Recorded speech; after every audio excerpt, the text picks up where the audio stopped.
Material progress should not be at the cost of spiritual advancement. The two must go hand in hand. Then we will have integral evolution. Material advancement must be founded on and controlled by spiritual principles and values. That alone will maintain the right relation between the material and spiritual aspects of life and thereby transform the entire life into an expression of the spirit. Spirit and matter are not two different isolated entities, but one integral whole. When Swami Chinmayanji came here for the first time, it must have been in 64 or 65. A group of scientists wanted a special session with him, because they were under the impression that spirituality is totally disconnected with the common run of life. After coming back, he shared with us in Chennai. So he said, as soon as they wanted an appointment, he was taken aback a little. What is the question they are going to ask? So next day, the venue was fixed, timing was set. He went there. So they asked, yesterday we heard your lecture, Swami. You have a good hand in English. You are intelligent. The way in which you present is something impressive. But we have one serious question. You people in India, under the banner of something like spirituality or something, you are puncturing the efficiency, the capabilities of the youngsters, telling them something about God and all those things, making them to retire to forest, and your country is very poor.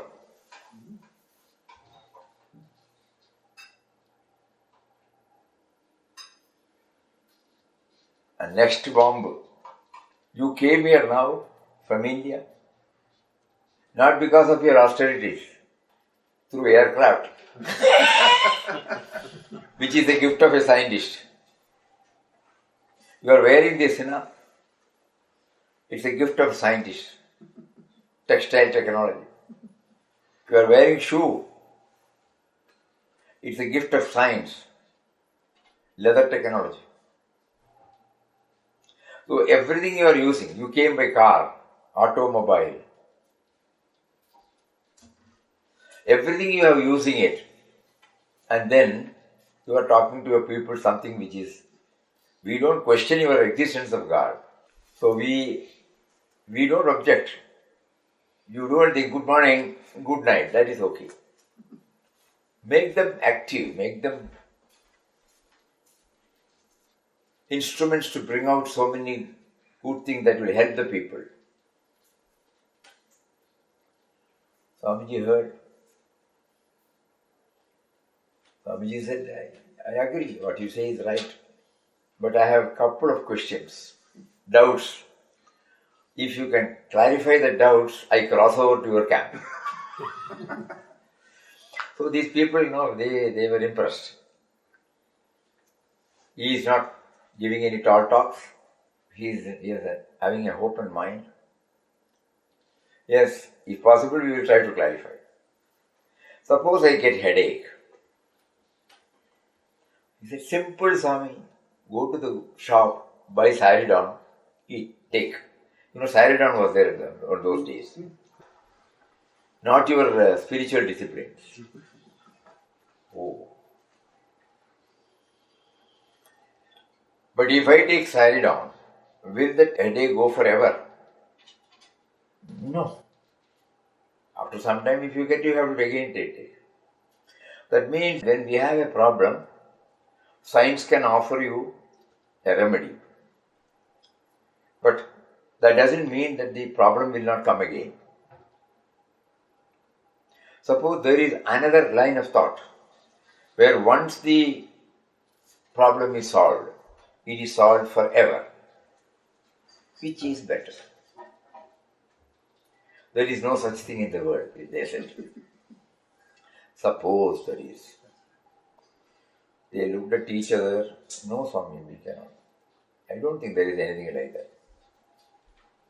Every time some problem may crop up, science will give you some remedies.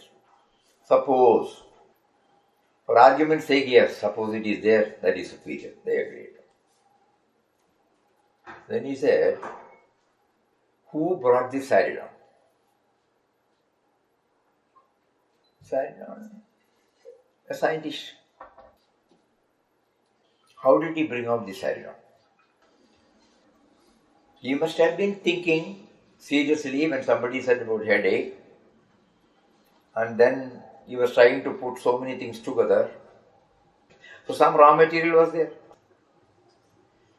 And then he subjected himself to trial and error method. Finally, he was able to bring out something. He tried on so many people. And when the case history brought him positive signs, he announced it. So he said a person is needed. Intelligence is needed. Raw material is needed. And all these put together bring out the product. Material cause, instrumental cause, efficient cause. These three are necessary for any product. Yes, we agree. So the efficient cause comes from the intelligent, from the individual. So what is that individual? Where from he came? Why did he involve in this? Who prompted him within to involve? So they started looking at each other.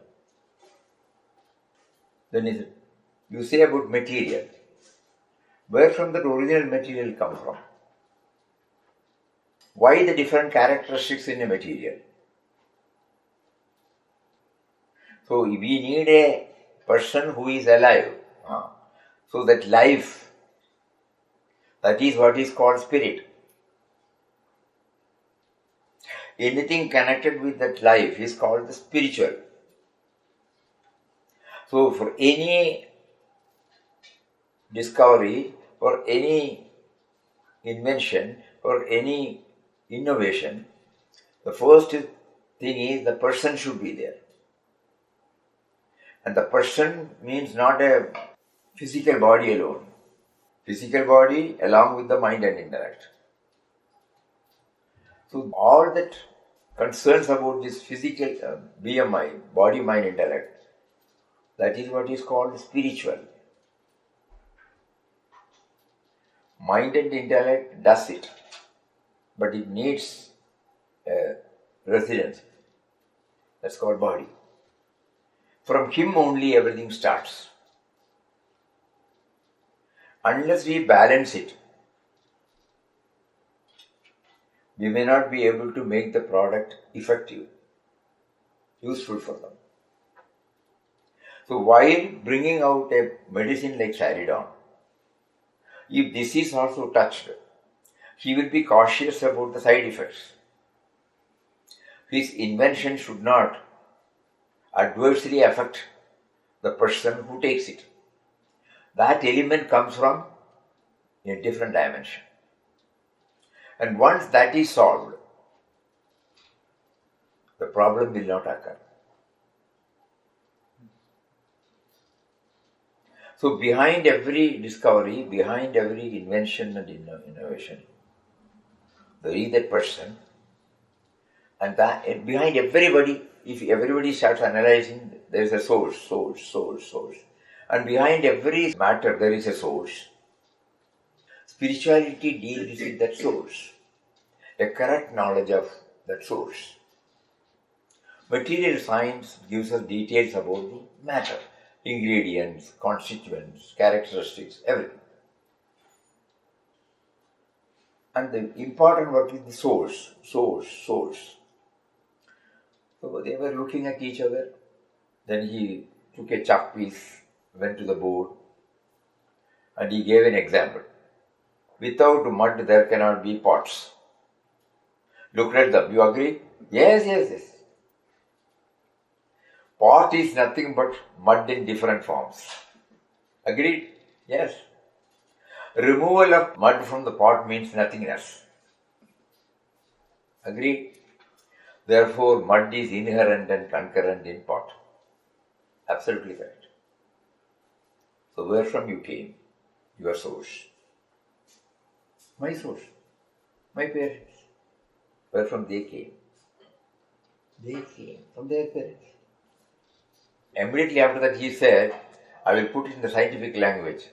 Without mud there cannot be pots. Without cause there cannot be effect. Pot is nothing but mud in different forms. Effect is nothing but cause in different forms. Therefore, removal of mud from the pot means nothingness.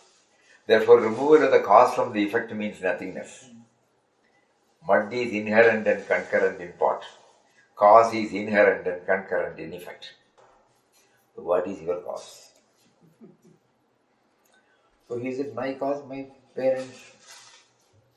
Their cause, their parents, their parents. Two or three we can remember, then we cannot say that. But without cause, there cannot be effect. So he gave them some time to think. Intellectually we cannot go beyond that. But intellectually we can infer that without a cause there cannot be effect. So Swamiji coined that word, uncaused cause. The first cause. Then apply.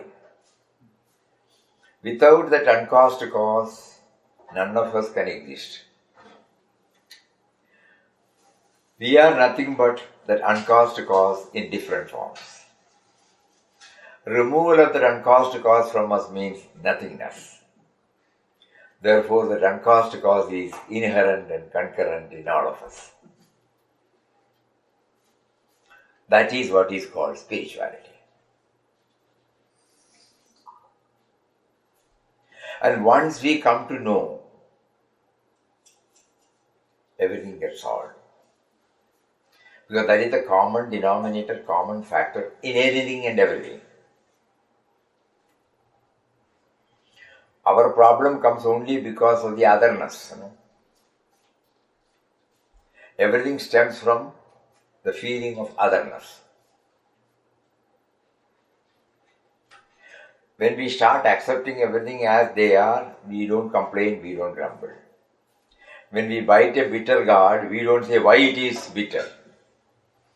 When we bite a chili, it is spicy, very hot.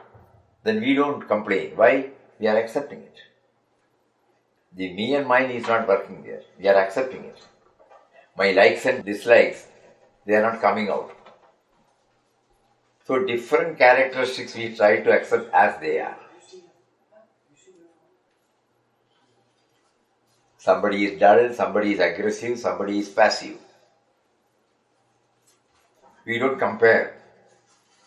We try to accept everything. Then the question of conflict will not come. When once you realize this, the problem gets solved. That's why Swamiji said, if there is a problem and if the material science answers it, is there any guarantee that it will not come again? They said no. But here he says the moment this is all intellectual, we have to realize. When we realize this, problem gets once and for all solved. This is what is called spiritual. And you are wrong that spirituality does not encourage people to involve in productive activity. It does, because there is no separation between spiritual and material. Only thing is, this element should be there. Nuclear power is good. It can be used for this and that, When it is founded on spirituality, they will not do any harm to anybody. That is the acid test. A scientific journey bereft of spiritual background will be harmful to the society. At the same time, material journey along with spiritual concept will become useful not only to that individual but also to the rest of the creation. That is why now he said, it should go hand in hand. Material progress should not be at the cost of spiritual advancement. The two must go hand in hand. Then we will have integral evolution. Material advancement must be founded on and controlled by spiritual principles and values. The moment you say spiritual values, what he means is universality. Because this is common in all. We are in the digital era now, everything. But you also get cyber crimes, yeah. Because this background is not there. It should be useful to the person at large.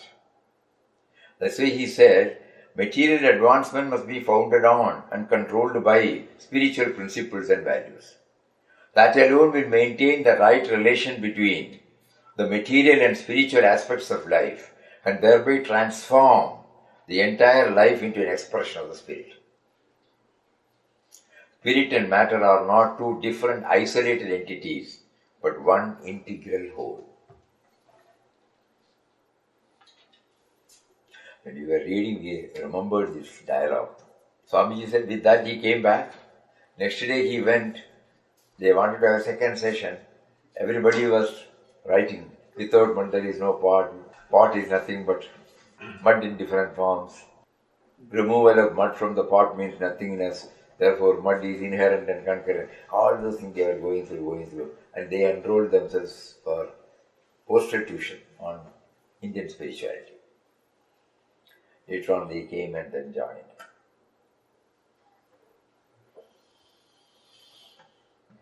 So when we read Papa's Human Progress and Unity, we suddenly remembered the dialogue.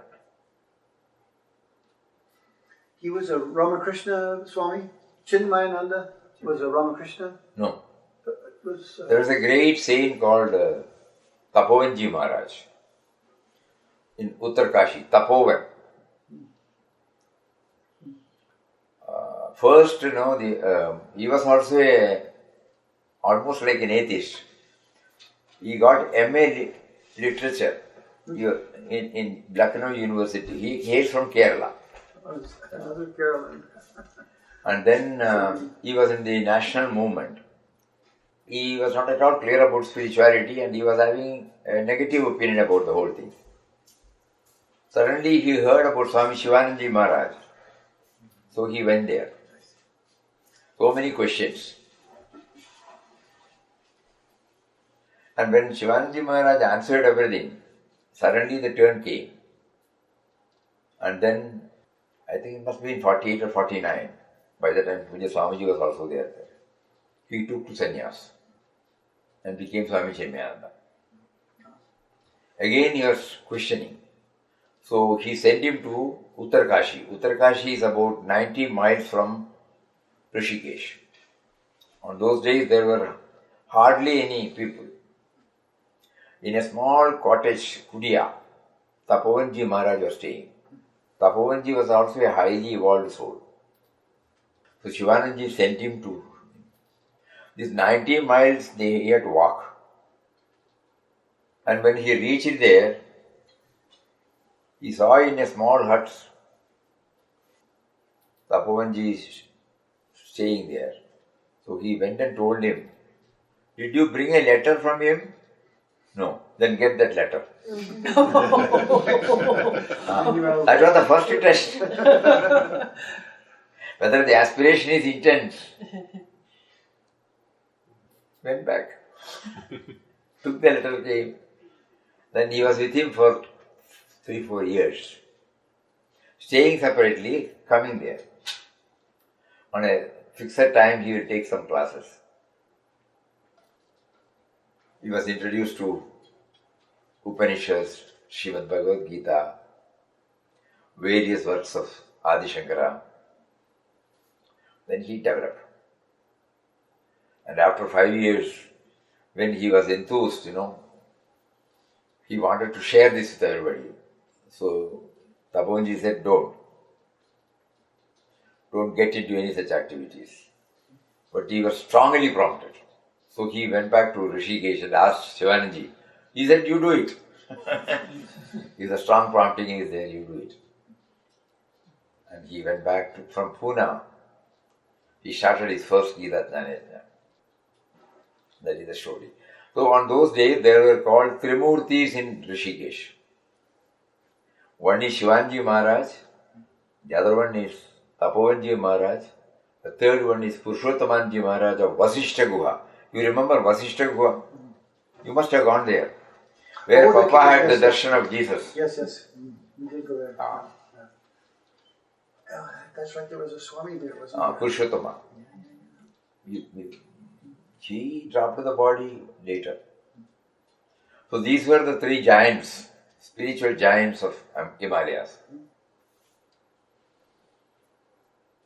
So Shimandaji then was taking guidance from Tapovanji only. And you met him in Chennai or? Chennai. Yeah. 61.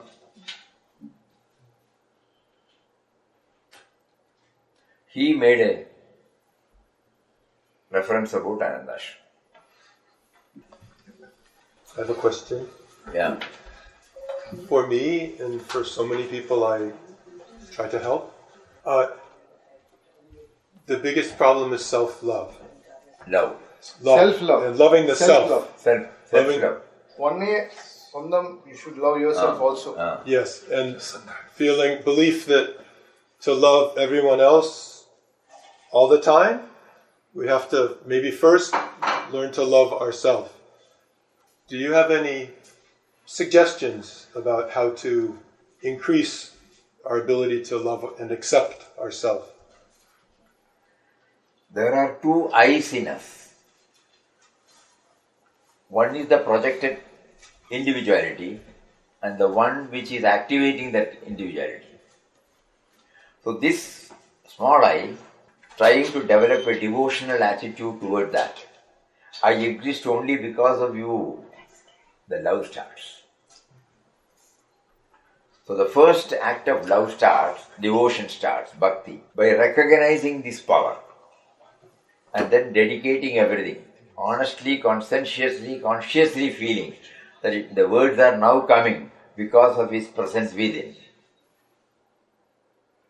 So when we say we have to love him first, we become aware of what all he has showered on us.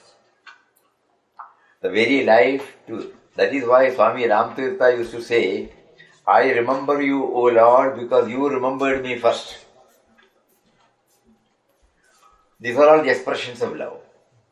Not outside, inside. So we keep on fanning this and making it more and more lively, making it as much time as possible in our waking state to begin with. Then this love gets expanded. Then suddenly the revelation comes.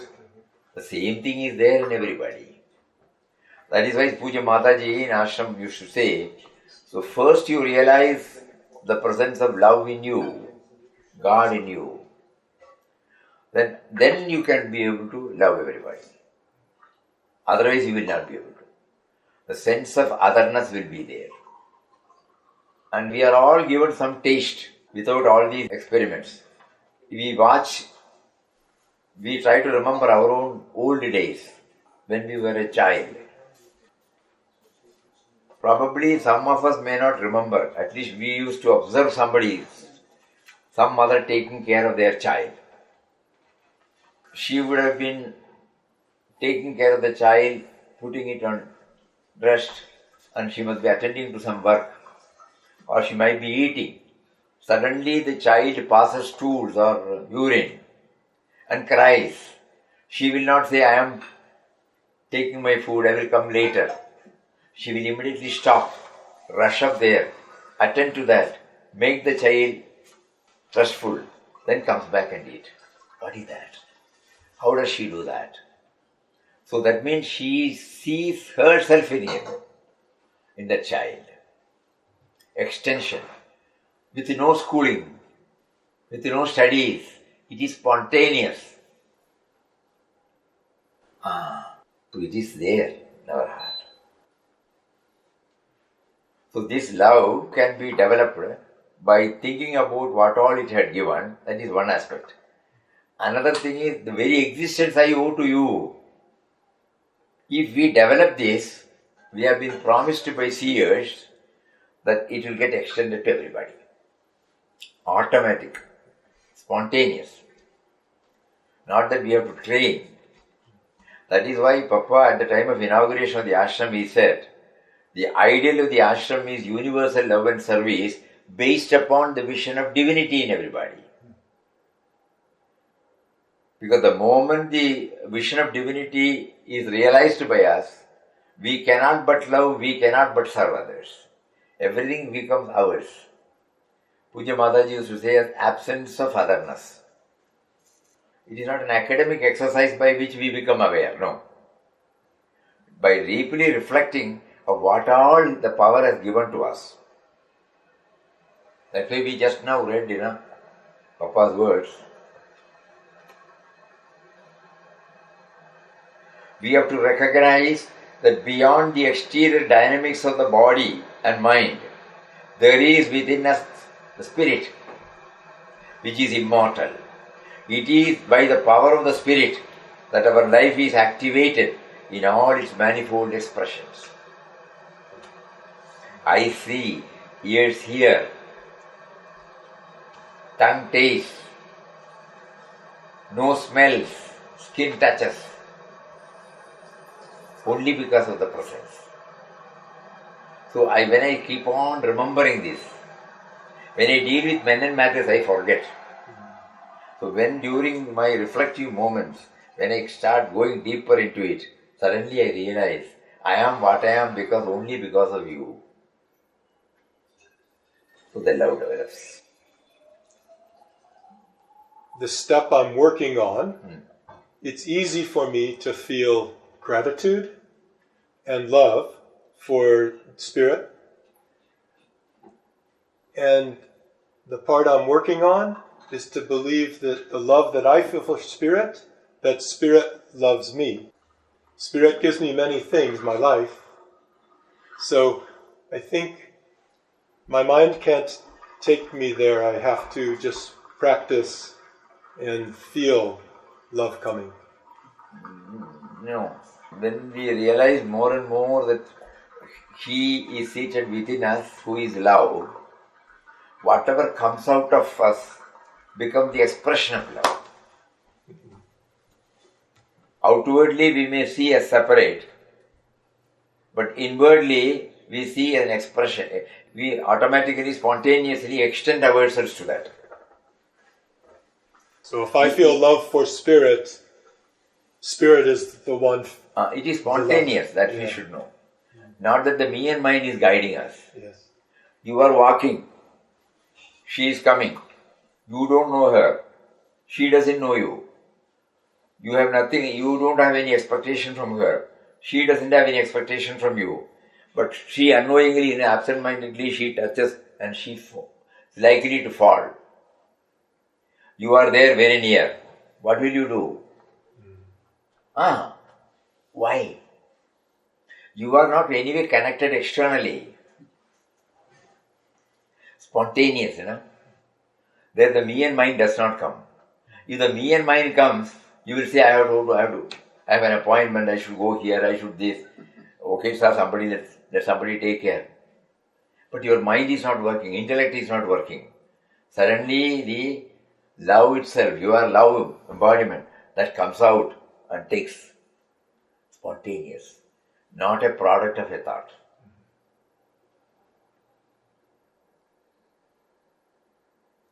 So that is what we are trying to achieve. We know it now, but we want to get stabilized in it. And love means absence of otherness. Papa's one beautiful quotation is there. The sense of otherness sets limit to the illimitable. Sense of otherness sets, SETS, limit to the illimitable.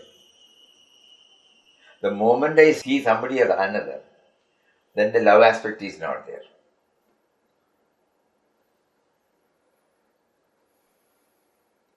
So our spiritual journey should enable us to wipe out this otherness. That is why in the second chapter of In Quest of God, he said, remove this I-ness.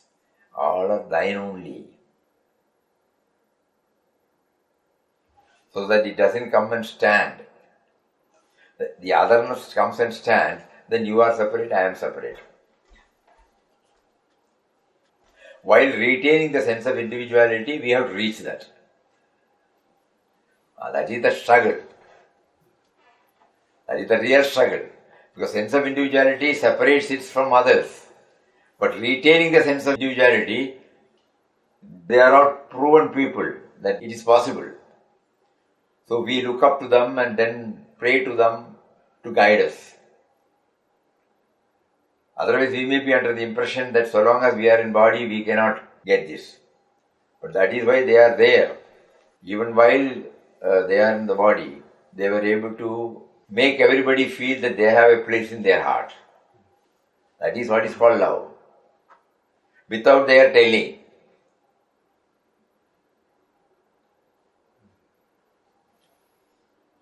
A sense of otherness sets limit to the illimitable.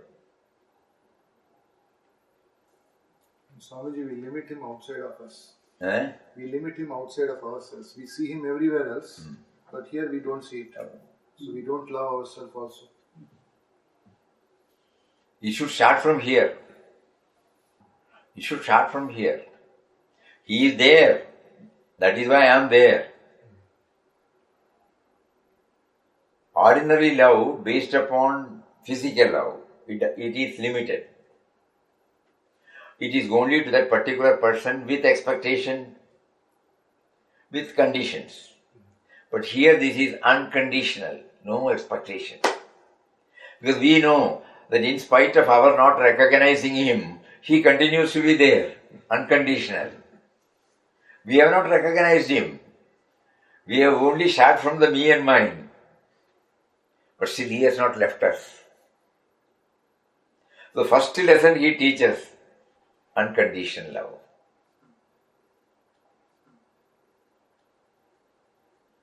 On a lighter vein, okay, the background is God is talking to us.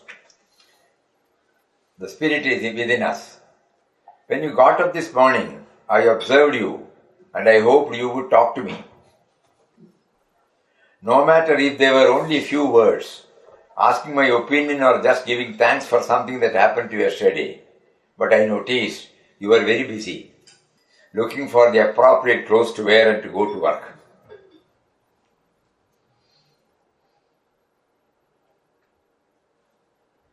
I continued hoping. While you were doing things in a hurry, I knew that there were still some minutes for you to stop for a moment and tell me hello.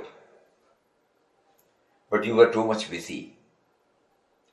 This is why I lighted the sky for you. I filled it with colors and beautiful songs of birds to see if you would hear me, but you did not notice this. I observed you while going to work, and I waited patiently the whole day. With all your activities, I suppose you were too much busy to tell me something. While you were coming back, I noticed your tiredness, and I wanted to shower upon you some water to take away your stress. I wanted to make you a favor so that you would think of me, but you got angry and offended my name. What a time you have chosen, huh? I really wish you would talk to me. There was still time, enough time. Later on, you turned on the television. I waited patiently while you were watching and having your supper, but you forgot again to talk to me. I noticed you were tired. I understood your silence, so I darkened the clarity of the sky. But I did not leave you in darkness. I just changed it with a small light. It was really beautiful, but you were not interested in seeing it. At the time of sleeping, I think you were already exhausted. After saying goodnight to your family, you lay on your bed, fell asleep almost instantly. I accompanied your sleep with music. My night animals did very well. No problem. because you might not realize that I am always there for you. I have more patience than what you can imagine. I would like to teach you also how to be patient with others. I love you so much that I wait every day for a prayer. The landscape that I make is only for you. Well, you are getting up again, and I hope again, just out of my love for you, may you have a nice day. Your good friend, God. So every day, all activities, but we forget about who is behind us. And no condition. Even if we ignore him, even if we don't worship him, even if we insult him, even if we deny him, he has not left us. When we keep on thinking this, you are behind everything, but still, I did not acknowledge. Without you, I don't exist. The heart will stop beating, then will I exist? If the breathing stops, can I exist? Like that I will start thinking. So my love for him, and then when I dwell in that love, automatically the me and mine gets reduced, and everything comes out of me will have the stamp of love. Yes. I have more patience than what you can imagine. I would like to teach you also how to be patient with others. I love you so much that I wait every day for a prayer. Here we remember, Papa used to tell us, open up a channel of communication with him. How to become aware of this? We have to talk to him. We don't mean vocally talking, mentally talking. Because there is no other person, no? So that is what is called prayer. In your own language, in your own way. So the prayers drafted or composed by masters, it can help us. And then we draft out our own prayer. Then only the real channel takes place. If you are repeating the prayer of somebody, it may not have that much dent, impact. So they teach us how to pray. Otherwise what happens, we read somebody's prayer, it becomes mechanical. So they teach us how to pray, then we draft our own prayer. That is the channel of communication. Papa was often quoting this, Ram Tirtha, I remember you, O Lord, because you remembered me first. If you have not remembered me, I cannot remember you.